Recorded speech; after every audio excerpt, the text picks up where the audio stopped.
Hey, what's up, Brew Crew? Opie here. Welcome back to my Brew City Garden. This weekend, talk about a super busy weekend. I really wanted to bring you guys with me, but you probably would have been kind of bored. And man, I just had so much to do. I got so much done, was so accomplished, but I really just didn't have time to drag the camera out with me. This time of year, it gets so incredibly busy here at the Brew City Garden that I barely have time to even think. But we got a ton of stuff done this weekend. I got all my compost. I fixed up some new planters. Jose, the neighbor, let me use his trailer to go run stuff around and grab wood chips. So I put wood chips around the garden beds and in the flower beds. And I even put this contraption together. And I kind of wanted to show you this, maybe to give you an idea.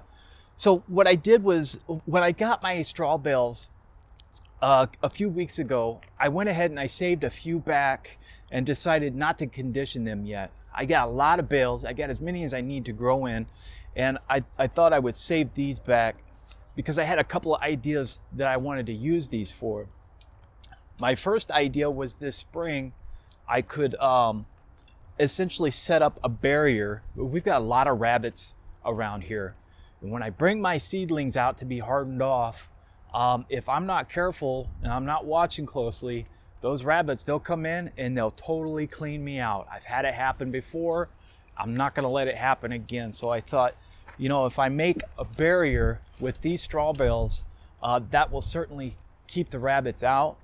And not only that, I could put plastic over the top and make basically a makeshift greenhouse or cold frame.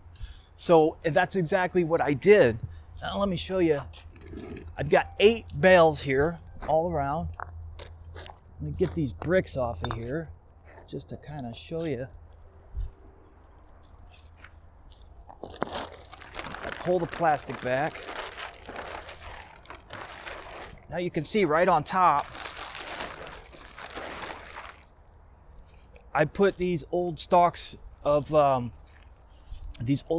tobacco that reach all the way across the top. And what that does is it provides a little bit of shade because these plants were literally just brought out yesterday. So I don't want them getting sun scald. That's the whole reason I'm bringing them out, is to get them hardened off. So by this weekend, these plants should be tough enough to handle the full strength of the sun. I will remove these tobacco stalks and essentially remove the shade. And these plants, it got really cold last night, probably around 40 degrees. And as I look in here, I've got my peppers, I've got tomatoes. Everything in here looks perfect. It's beautiful. It's actually absolutely lovely. These plants don't seem to mind whatsoever. I'm gonna go ahead and cover this back up to conserve the heat.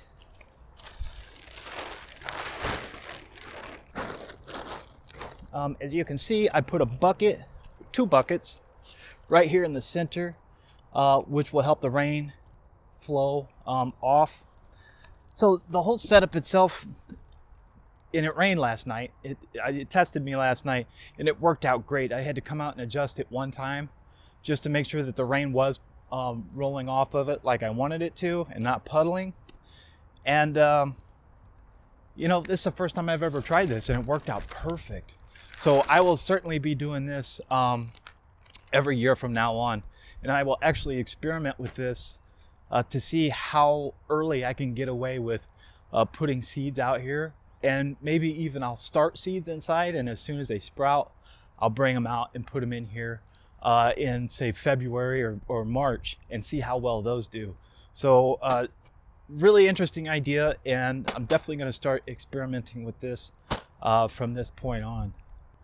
All right, guys, another thing that I want to share with you today is I got another mail call from a friend of the channel, Independence Acres Homestead. That's right, Jeremy over at Independence Acres reached out to me. Actually, no, that's not true. I kind of reached out to him. So I found his Facebook page, and of course I'm following that, and he put up this little contest like a week or so ago. And he was, if you win, you get, I don't know, some syrup and some towels or something like that. And I said, oh man, that's great. So I shared it on my page, and it turns out somebody else ended up winning that particular contest. And I said, you know, congratulations to the winner. Man, I really wanted that syrup or whatever, something like that. But anyway, he said, he got a hold of me and he said, well, send me your address. I'll send some syrup out for you. I've got a bunch of it. And I thought, oh, sweet. Okay, cool. So I gave him my address and he did. He sent this stuff right out. I want you to go check out the link for Independence Acres Homestead. Jeremy over there, I tell you what, we think very much alike. When I saw his introduction video, I thought, wow, you know, that could be me sitting there speaking back at me, just because a lot of our thoughts are the same. And essentially, you know, he's a 40-something gentleman that was or is concerned about the state of affairs today. Decided that he wanted to get a little bit of land outside of town and start becoming self-sufficient. And you know what? That's exactly what he did. And that's very commendable for sure.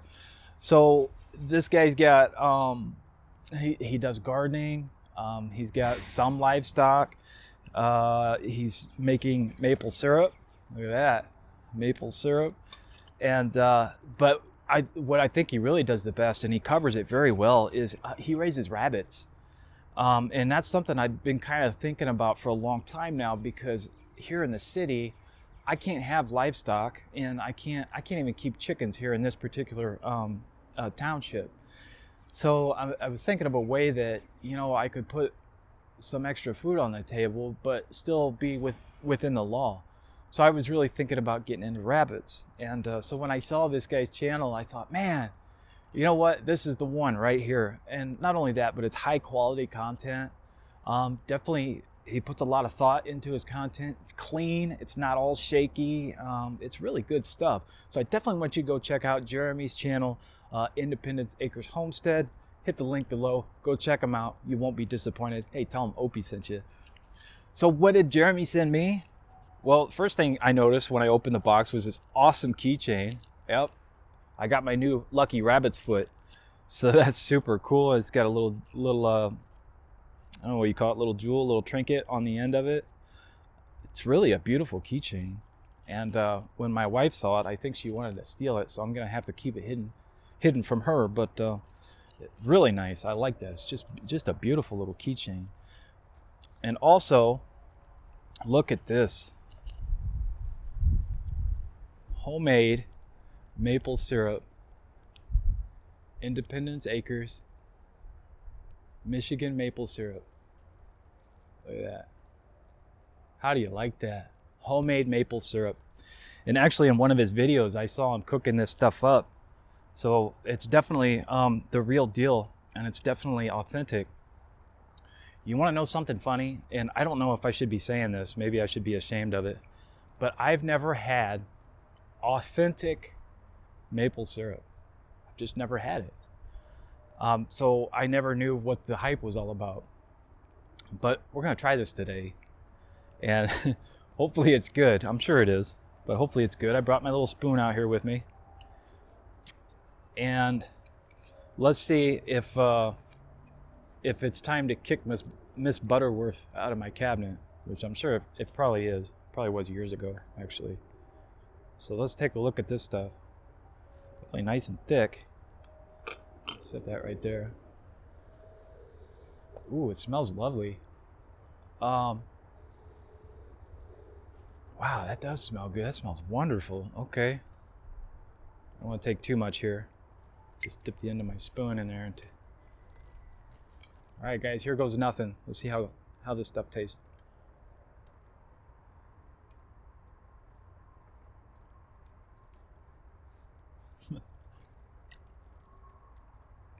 Oh, wow, that's incredible. That is so good.